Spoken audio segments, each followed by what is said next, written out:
We continue our live broadcast. We welcome everyone who has joined us. According to Eurostat, the average salary in the European Union is 3 to 7 times higher than the Russian average. And this is according to Rosstat data. In reality, this difference could be much greater. Inflation is eating away at Russians' incomes, and there's no point in expecting an improvement, the Central Bank of Russia has acknowledged. They presented 4 scenarios for the country's economic development over the next 3 years. None of them can be considered optimistic. Yulia Granovskaya will explain why. Inflation in Russia is approaching another record. GDP growth continues to decline. Even the most optimistic baseline scenario for the Russian economy, presented by the Central Bank of Russia, leaves no hope for an increase in export and import volumes due to Western sanctions pressure. Even in the baseline scenario, with oil at $55 and no new sanctions, growth is only 0.5%. The risk scenario projects official inflation at 12%, with GDP falling to 3.5%. The National Welfare Fund will be depleted as early as 2026. Nabiullina essentially admits that unless the war is stopped and negotiations are initiated, the Russian economy will collapse. This isn't a forecast. It's a warning from the system itself. Andriy Kovalenko, head of the Center for Counter and Disinformation under the National Security and Defense Council of Ukraine, on Telegram. The Russian economy continues to lose stability amid the protracted war against Ukraine. Following galloping inflation, the central bank will have to raise the key interest rate again. In 2026, it is predicted to rise to 17.5% or even 19.5%. While businesses will continue to reduce investment to 13% next year. Civilian manufacturing output has already fallen by 6% in the first 8 months of 2025 and will continue to decline. The Kremlin is attempting to plug budget holes by raising taxes.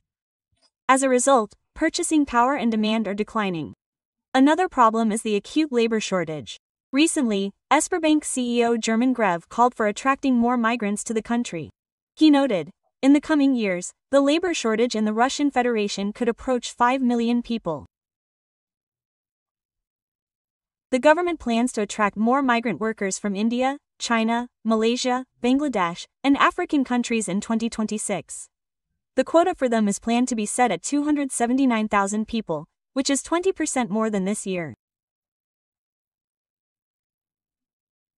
92% of the total quota in 2026 will be for skilled workers for industrial enterprises and large-scale infrastructure projects. The remainder will be unskilled workers employed in difficult working conditions, as well as other employees, such as veterinary technicians or animal caregivers. From a publication in ZM School Times. The aviation industry also remains a sore point in Russia. For example, at Novosibirsk-based airline S7, almost a third of its fleet is idle due to the inability to service its aircraft and a lack of spare parts. According to Flightradar24, the airline has 105 aircraft, 69 of which are Airbus manufactured. However, the A321neo has not flown a single flight since June 2025, and of the 31 Airbus A320neos, only 11 flew in 2025. In an attempt to save the industry, Moscow reached an agreement with New Delhi on joint production of passenger aircraft. The Indian state-owned Hindustan Aeronautics Limited signed an agreement with the Russian United Aircraft Corporation to produce the Super Tet-100 domestic civil aircraft, as reported by BL Ember.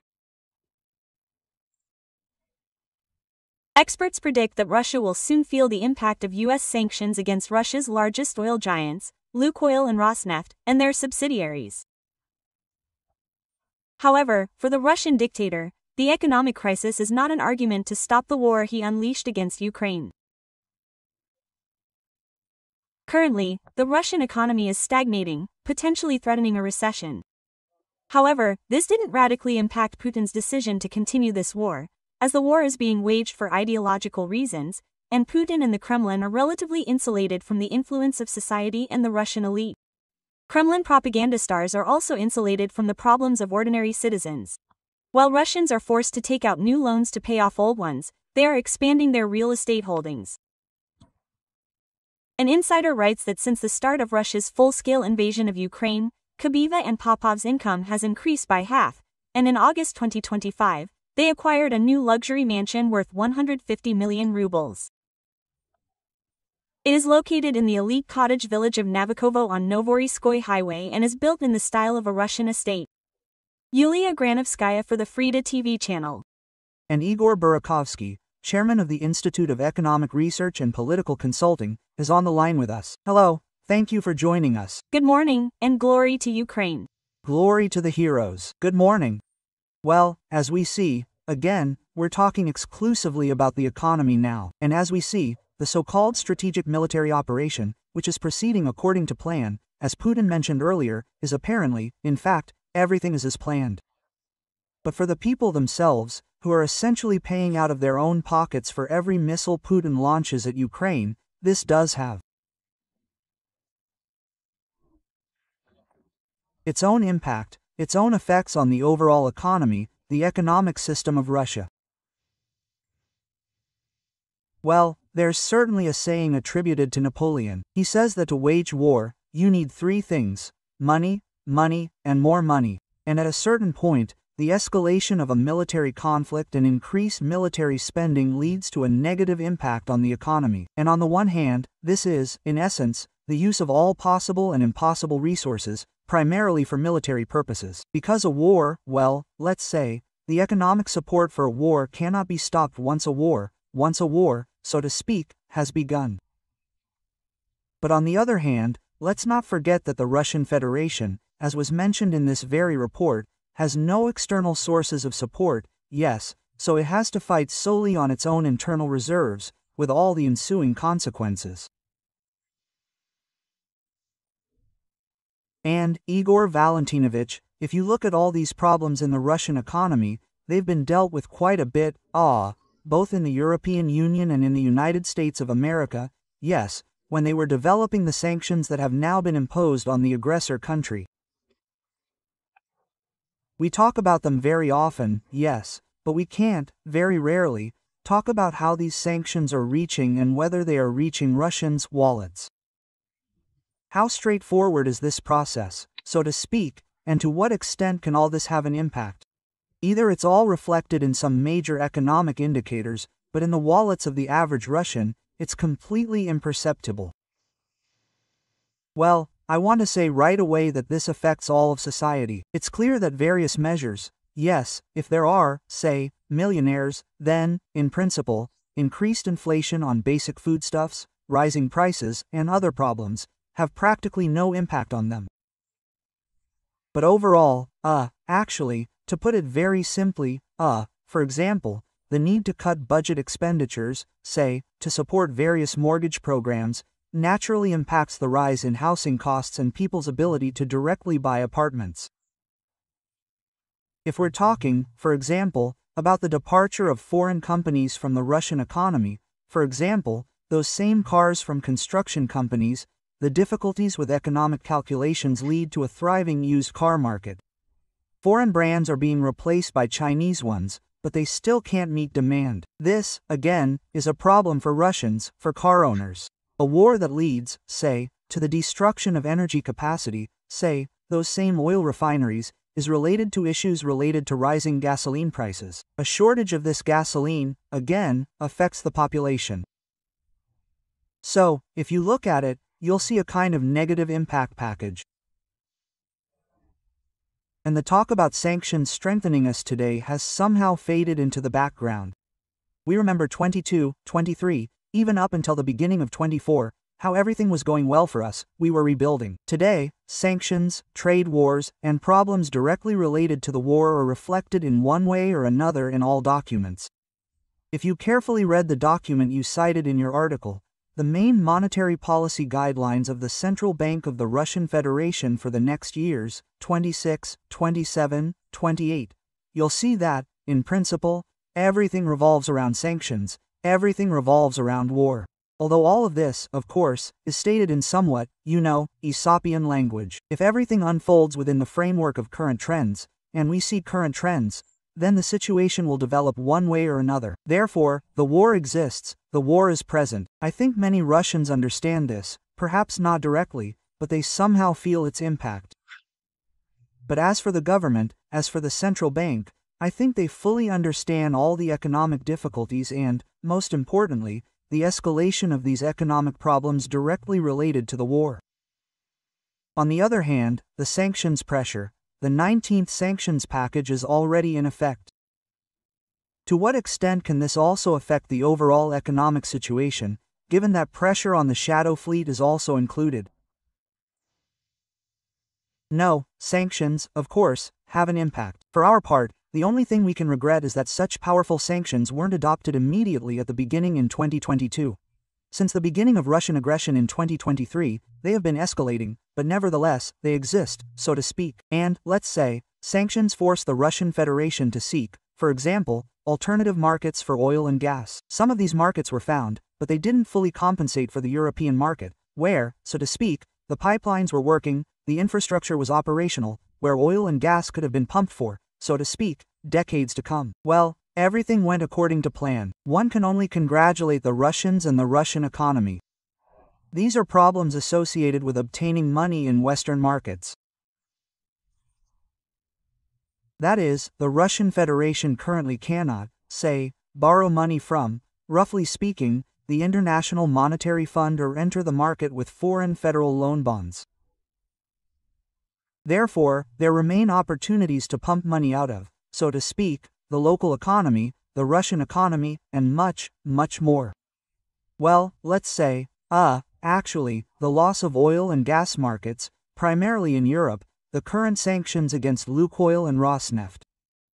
This is, essentially, a forced structural restructuring of the Russian economy, which was largely export-oriented. And today, these opportunities are sharply diminishing. Indeed, 2025 was, I would say, a turning point, if I may say so, when, in fact, even the central bank, if we look at their document, states that, yes, overall, we expect more or less standard development, somewhere between 1.5% and 2.5%. Annual GDP growth throughout 2026, 2027, and 2028. But it also states, so to speak, that this scenario is not predetermined. Isn't it predetermined? This suggests that yes, it could happen, but in reality, there are at least two negative corrective scenarios. This is all what we've been discussing today and have discussed many times. I'll note that Ukrainian President Volodymyr Zelensky has already stated that the effect of the new sanctions imposed by the US president against Russian energy companies will be noticeable within a month. During a meeting with journalists, Zelensky emphasized that Washington's decision to restrict the activities of Rosneft, Lukoil, and their subsidiaries is a powerful and effective step. According to him, Moscow's harsh reaction, including Kremlin envoy Kirill Dmitriev's statement that the sanctions are somewhat ineffective, only confirms their effectiveness. The president also noted that the new measures could reduce Russia's revenue by at least $5 billion per month. This will significantly weaken its ability to finance the war, and we will hear the consequences against Ukraine. We are grateful to the US president for these sanctions. What Trump did is truly a blow to the Russians. That's the information I received from my partners. And most importantly, America's decision will have an impact on Russian oil exports by approximately 56 to 57%. I think we'll have a clear understanding in a month, once all the data has been verified and confirmed by intelligence. Sanctions must be implemented in a way that physically stops all these oil shipments. Captains and crews must be sanctioned, vessel routes must be checked, and then it will work. Volodymyr Zelensky, president of Ukraine, during a meeting with journalists.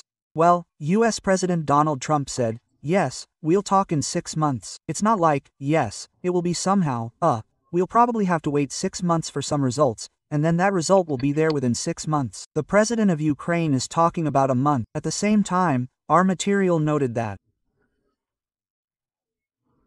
India is already interested in producing aircraft based on Russian designs. And there's also talk about the production of S-300 and S-400 air defense systems. So, as I understand it, they want to significantly reduce the losses to the Russian economy from these sanctions. How do you see these consequences? Yes, in the long term. What will be the scale of these consequences? Does Russia currently have the ability to mitigate these consequences for itself?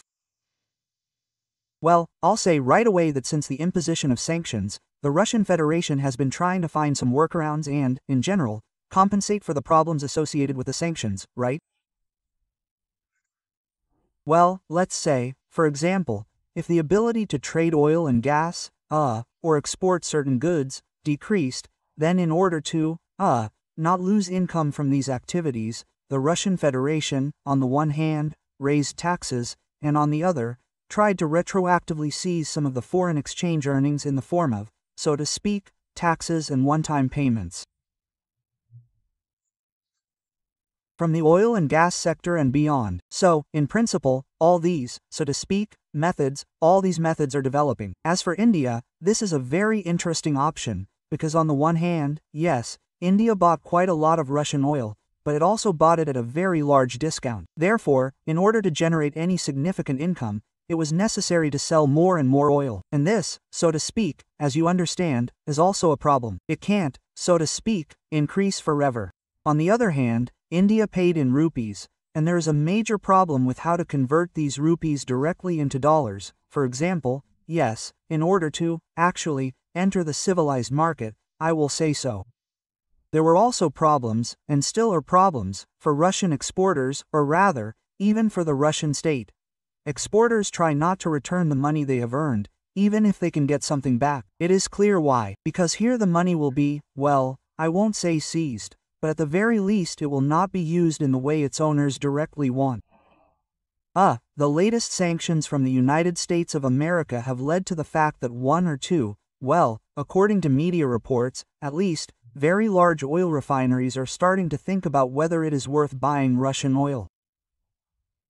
So, one of the tankers, as was reported, was actually headed for India. It was making some arrangements en route. So, all these things, so to speak, are happening. On the other hand, India, as I understand it, is trying to take advantage of the current situation. And, in fact, the joint production of some high-tech products, apparently, is beneficial for India, primarily in terms of acquiring Russian technology. So, let's do something together. This will, so to speak, bring you a pretty penny, but at the same time, we will take advantage of your dire situation, and this cooperation will proceed on fairly favorable, perhaps even asymmetrically favorable terms for India. Well, as for these, so to speak, joint plans, well, let's wait and see, because, again, many contracts recently that the Russian Federation has tried to implement or sign with foreign countries have been stalled, primarily due to domestic conditions. For example, production of the Superjet in the Russian Federation, to put it mildly, didn't proceed on the scale planned. Why? Because the Superjet requires a fairly large number of imported parts, yes, and to completely replace them, so to speak, with domestic production. Well, as they say, we'll see if they can provide these imported parts and components. Well, India, so to speak, is a big question. As for the S-300 systems, yes, there are also some, so to speak, nuances. The nuance is that these systems are currently, well, quite heavily criticized. I'm not a military engineer, so it's difficult for me to say how justified or unfounded this criticism is. But nevertheless, so to speak, there are problems. So, in fact, we can say that yes, the Russian Federation is trying to cling to some opportunities to, so to speak, be part of the global economy. Well, it can't, so to speak. Like Robinson Crusoe, the Russian Federation can't produce anything entirely on its own island.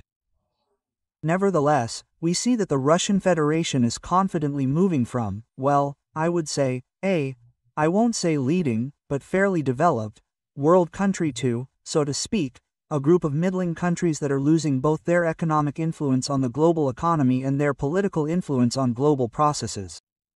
Thank you very much, Igor Valentinovich, for taking the time to join us. Igor Burakovsky, chairman of the board of the Institute of Economic Research and Policy Consulting, was on the line with us.